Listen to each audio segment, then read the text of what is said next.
கடந்த திராவிட முன்னேற்ற கழக ஆட்சியின் போது தமிழகம் முழுவதும், குறிப்பாக சென்னை, காஞ்சிபுரம், செங்கல்பட்டு, திருவள்ளூர், ராணிப்பேட்டை, வேலூர், விழுப்புரம், கடலூர், கோவை, சேலம், ஈரோடு, மதுரை, சிவகங்கை உட்பட இன்னும் பல மாவட்டங்களில் நடைபெற்ற கிராவல் மண் மற்றும் சவுடு மண் குவாரிகளில் மயிலாடுதுறை பூர்வீகமாக கொண்ட ஒரு ராஜப்பா என்பவர் ஆளுங்கட்சியினுடைய குடும்பத்தாரின் பெயரை பயன்படுத்தி குவாரிகளில் கிராவல் மண், சவுடு மண் எடுக்கும் லாரிகளை எல்லாம் அச்சுறுத்தி ராயல்டி, அதாவது ஆளும் கட்சியினுடைய பார்ட்டி ஃபண்ட் கொடுக்க வேண்டும் என்று ஒவ்வொரு லாரி உரிமையாளரையும் அச்சுறுத்தி மிரட்டி ஒரு யூனிட்டிற்கு 700 ரூபாய் வீதம் அடாவடியாக வசூல் செய்தும் குவாரிகளில்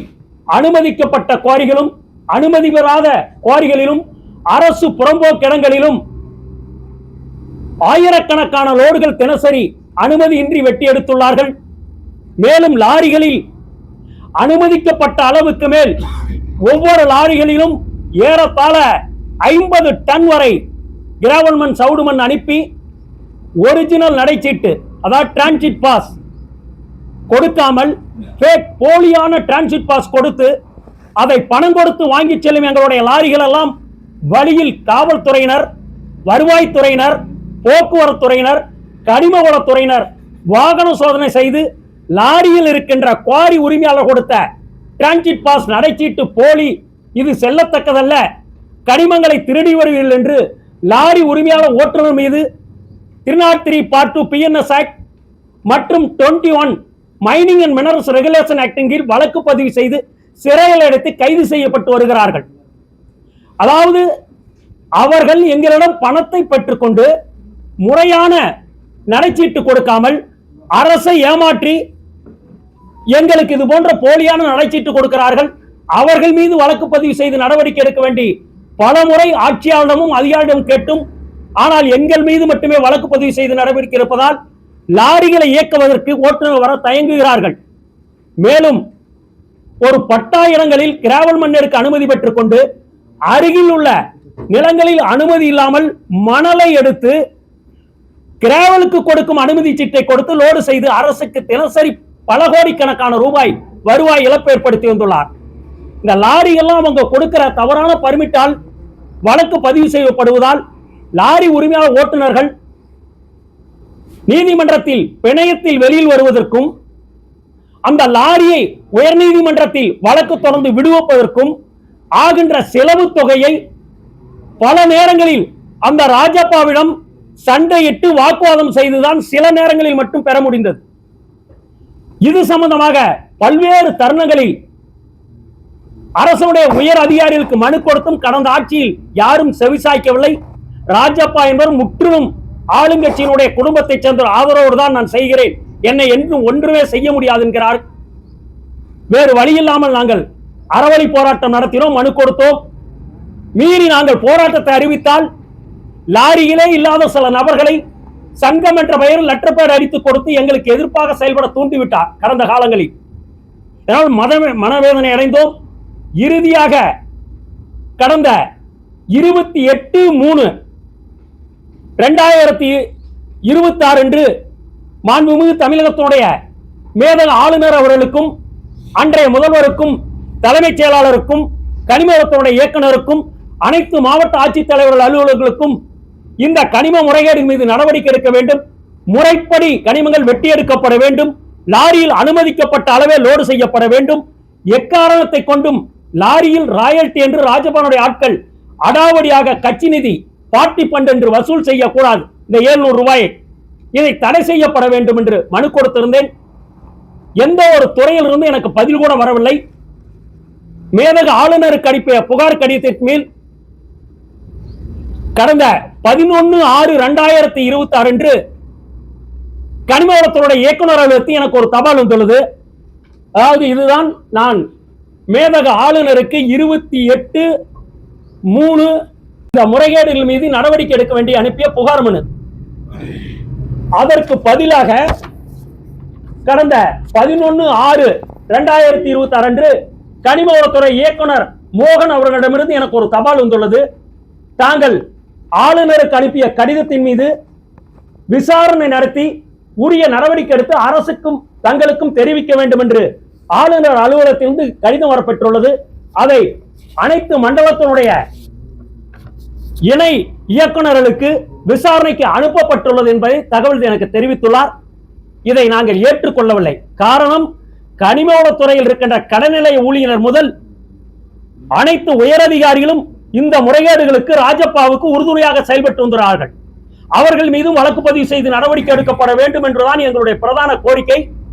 எங்களுடைய புகாரை குற்றம் சாட்டப்பட்டவரை விசாரித்தால் நியாயம் கிடைக்காது.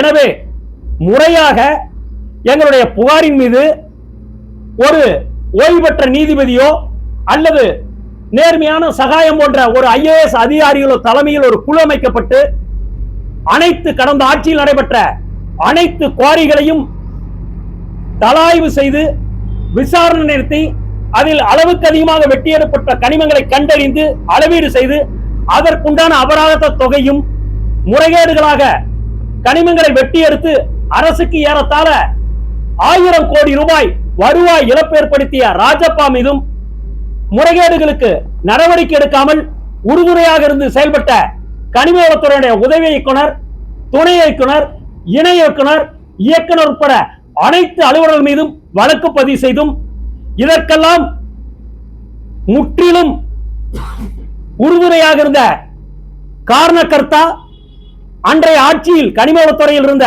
அமைச்சராக பொறுப்பு வகித்த மூத்த அமைச்சர் துரைமுருகன் மற்றும் ரகுபதி அவர்கள் மீது வழக்கு பதிவு செய்து விசாரணை நடத்தப்பட வேண்டும் என்பதுதான் எங்களுடைய பிரதான கோரிக்கை. இதை வலியுறுத்தித்தான் கடந்த 26/5/2026 அன்று மாண்புமிகு தமிழகத்தினுடைய முதல்வர் ஜோசப் விஜய் அவர்களுக்கு பதிவு தபால் அனுப்பியுள்ளோம். மாண்புமிகு மிக சிறப்பாக கனிமவளத்துறையை செயல்படும் கனிமவளத்துறையுடைய அமைச்சர் TK பிரபு அவர்களுக்கும் மனு கொடுத்துள்ளோம். விசாரணை முறையாக நடக்கும் என்று எதிர்பார்க்கிறோம். எனவே மாண்புமிகு முதல்வர் அவர்கள் போர்க்கால அடிப்படையில் 1000 கோடி ரூபாய்க்கு மேல் கனிமத்தை கொள்ளையடித்து அரசுக்கு வருவாய் இழப்பு ஏற்படுத்திய ராஜப்பா மீதும் உறுதுணையாக இருந்த அனைத்து அரசு அதிகாரிகள் மீதும் சம்பந்தப்பட்ட அன்றைய அமைச்சர்களாக பொறுப்பு வகித்த துரைமுருகன், ரகுபதி மீதும் வழக்கு பதிவு செய்து நடவடிக்கை எடுக்க வேண்டுகிறோம். பார்த்தீங்கன்னா மனுக்கள் மட்டுமல்ல, பல்வேறு தருணங்களில் அனைத்து கவர்னர், மாநிலத்தினுடைய தலைமைச் செயலாளருக்கும் இமெயில் கொடுத்துள்ளோம்.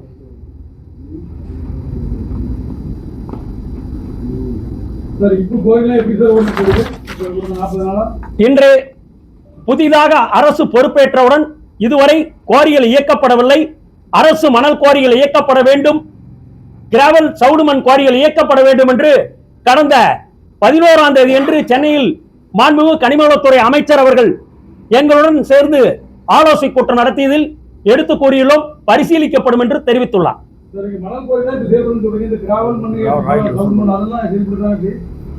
எப்படிங்க?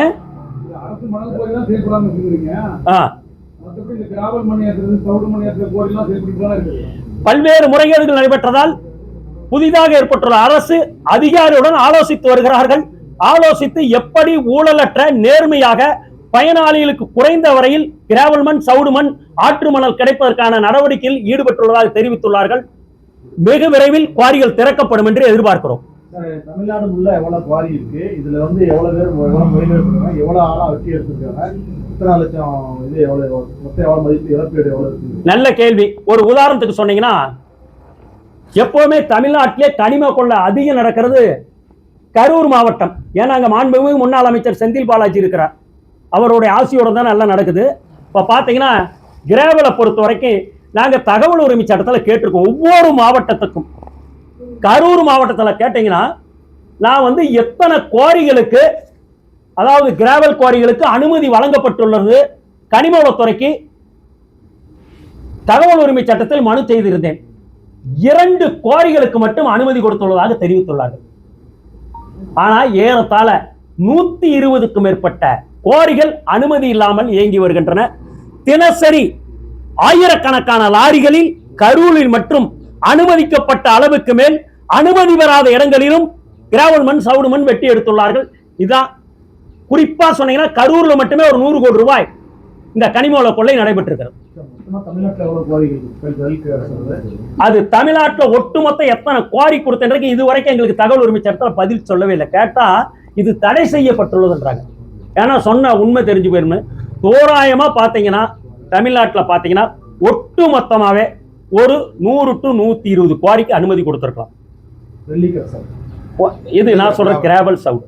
ஆனா 500க்கும் மேற்பட்டவங்க அனுமதி இல்லாம ஓடுது.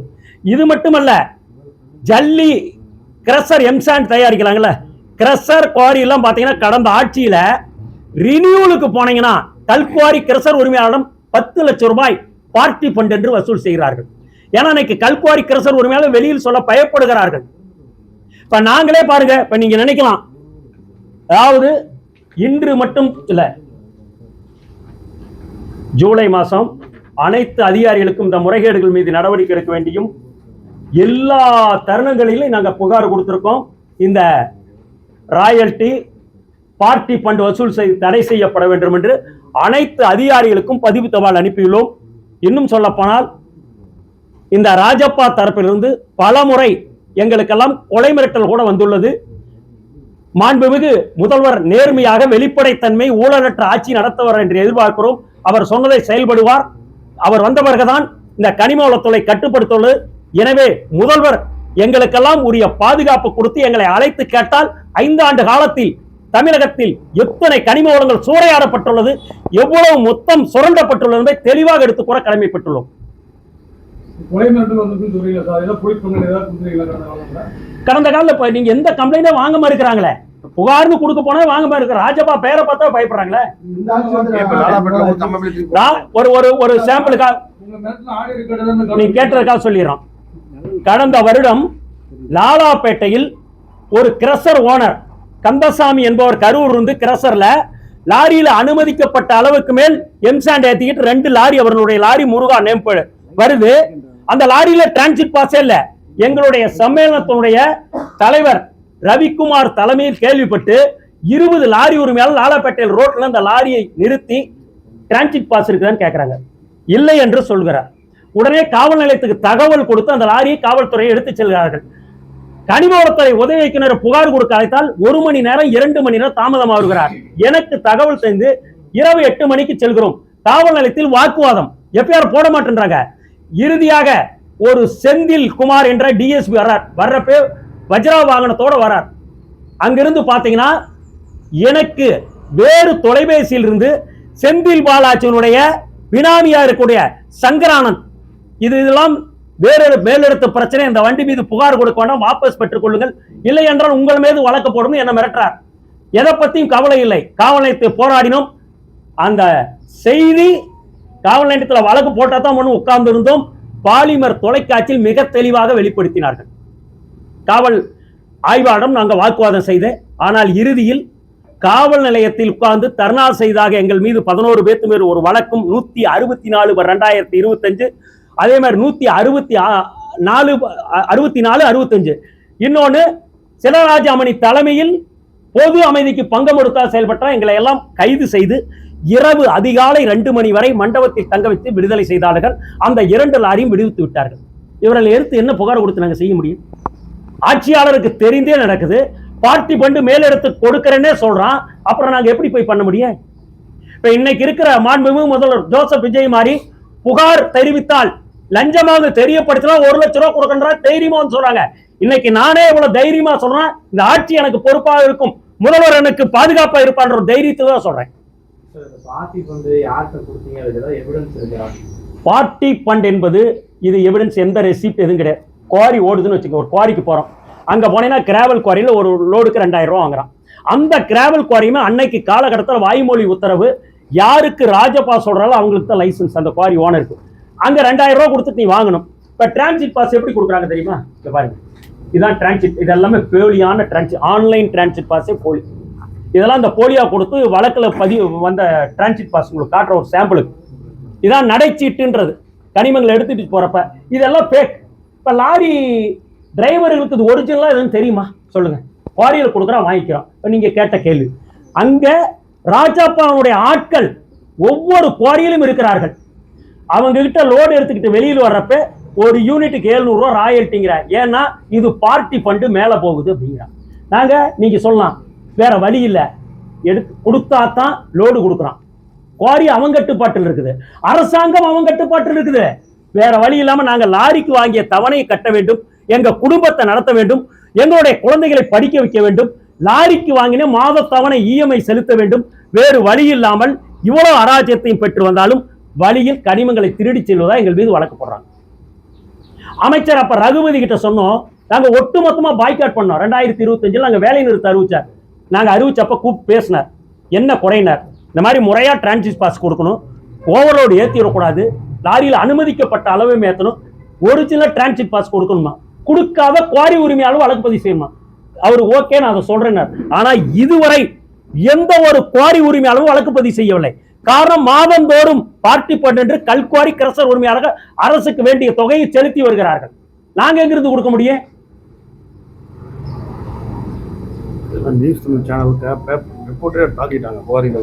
உங்களுக்கே தெரியும், திருச்சியில போய் கல்குவாரி ஆய்வு பண்ண போன நியூஸ் தமிழ் ரிப்போர்ட்டே அடிச்சது உதைச்சது எல்லாமே தெரியும். என்னென்ன நடந்தது கடந்த 5 ஆண்டுகள் எல்லாத்துக்கும் தெரியும். மாண்புமிகு முதல்வருக்கு மெத்த பணிவன்புடன் கேட்டுக்கொள்கிறோம், நீங்கள் நியாயமான வெளிப்படை ஊழல் இல்லாத ஒரு ஆட்சியை நடத்துகிறீர்கள், நம்புகிறோம். உங்கள் செயல்பாடு இதுபடிதான் இருக்கிறது. எனவே இந்த கனிம வள கொள்ளை முற்றிலும் தடுக்கப்பட்டால் ஆண்டுக்கு 50,000 கோடி ரூபாய் அரசுக்கு வருவாய் கூடுதலாக கிடைக்கும். 50,000 கோடி. இது அனைத்தும் தனியாருக்கு செல்கிறது, அரசுக்கு செல்லவில்லை. மதுபானம், அதாவது எப்படின்னா லிக்கரை விட டாஸ்மார்க்கோட வருமானம் கனிமத்தில் தான் இருக்கு. நீங்க பாத்தீங்கன்னா ஆயிரக்கணக்கான லாரிகள் தென்காசி வழியா பாத்தீங்கன்னா, அதாவது திருநெல்வேலியிலிருந்து தென்காசியிலிருந்து மத்தளம், குற்றாலம், செந்துறை, புளியரை செக் போஸ்ட் வழியா போகுது. நாங்களாம் போய் மறியல் பண்ணி ஒரு நாள் அரெஸ்ட் ஆகி வந்தோம். இங்க தருமபுரி கிருஷ்ணகிரி இருந்து பாத்தீங்கன்னா ஆயிரக்கணக்கான லாரி அனுமதி சீட்டின்றி ஓவர்லோடு அனுமதிக்கப்பட்ட அளவுக்கு மேல் எடுத்துக்கிட்டு ஒசூர் வழியா கர்நாடகாவுக்கு போகுது. இதெல்லாம் தடை செய்யப்பட வேண்டும். ஆனா ஒன்னே ஒண்ணு, ஆட்சிக்கு வந்து 1 மாத காலத்தில் மாண்புமிகு கனிமவளத்துறை அமைச்சர் துடிப்பாக பிரபு அவர்கள் தென்காசி சோதனை சாவடியில் போய் இரவு நேரத்தில் சோதனை செய்தார். லாரி வாகனத்தின் மீது ஆய்வு செய்தார். ஓரளவுக்கு கட்டுப்பாட்டில் இருக்கிறது. கண்டிப்பாக இந்த கனிம வள கொள்ளை இந்த ஆட்சியில் தடுக்கப்படும் என்று நம்பிக்கையோடு இருக்கிறோம். வெகு விரைவில் லாரி உரிமையாளர் ஓட்டுநருடைய வாழ்வாதாரத்தை பாதுகாத்திட தமிழகம் முழுவதும் கட்டுமான பணிகள் தங்குதடையின்றி நடைபெற, பயனாளிகள் குறைந்த விலையில் தரமான மணல் கிடைத்தல அதிக அளவு ஆற்றில் எங்கெல்லாம் மணல் திட்டுகள் தேங்கியுள்ள கண்டறிந்து மணல் குவாரி இயக்க வேண்டுகிறோம்.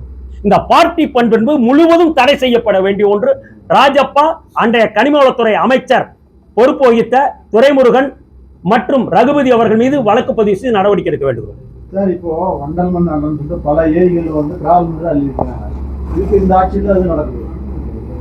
அதாவதுங்க, வண்டல் மண்ணுக்கு முதல்வர் அனுமதி கொடுத்திருக்காரு. அது மேக்சிமம் வண்டல் மண் எடுக்கிறது விவசாயிகள் தான் எடுக்கிறாங்க. அந்தந்த பகுதியில் ஒரு சில கிராமம். இப்போ என்னன்னா, கடந்த 5 ஆண்டுகளுக்கு, அதுக்கு முன்னாடியே வச்சுக்க 10-15 ஆண்டா அதிகாரி பூராமே லஞ்சம் வாங்கி ஒரே நாள்ல திருத்த முடியாது. முடிஞ்ச வரைக்கும் நடவடிக்கை பார்த்திருப்பீங்க, எத்தனை அதிகாரி சஸ்பெண்ட் ஆகுறாங்கன்னு. புகார் கொடுத்தாலும் கடந்த ஆட்சியில் புகார் கொடுத்து நடவடிக்கை எடுக்க, புகார் கொடுத்து ஒரு மீதே நடவடிக்கை.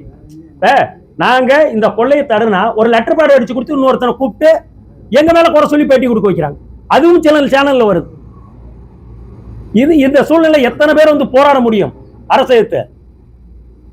Okay okay okay. அரசு சிறப்பாக செயல்படுது.